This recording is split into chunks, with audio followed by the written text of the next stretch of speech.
الفوز على إسبانيا قد يمنع 4 لاعبين مغاربة من مواجهة البرتغال.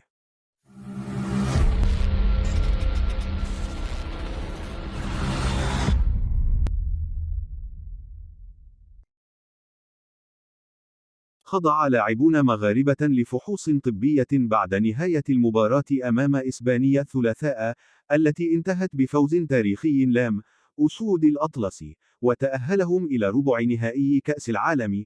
وعلمت إخبار رياضة أن لاعبين في المنتخب خضعوا لفحوص طبية أولية مباشرة بعد عودتهم إلى الفندق خلال دقائق المباراة، وشعر لاعبون بآلام، ومنهم من تحامل على نفسه لمواصلة اللقاء، ما يدفع الطاقم الطبي إلى إجراء فحوص دقيقة لهم الأربعاء قبل التحضير للقاء المقبل أمام البرتغال.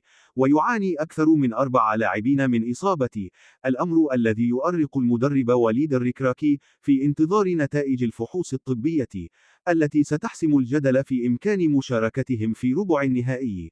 وبذل لاعبو المنتخب المغربي مجهودا بدنيا ضخما خلال المباراة ضد إسبانيا، التي امتدت إلى شوطين إضافيين بعد نهاية الوقت الأصلي بالتعادل السلبي.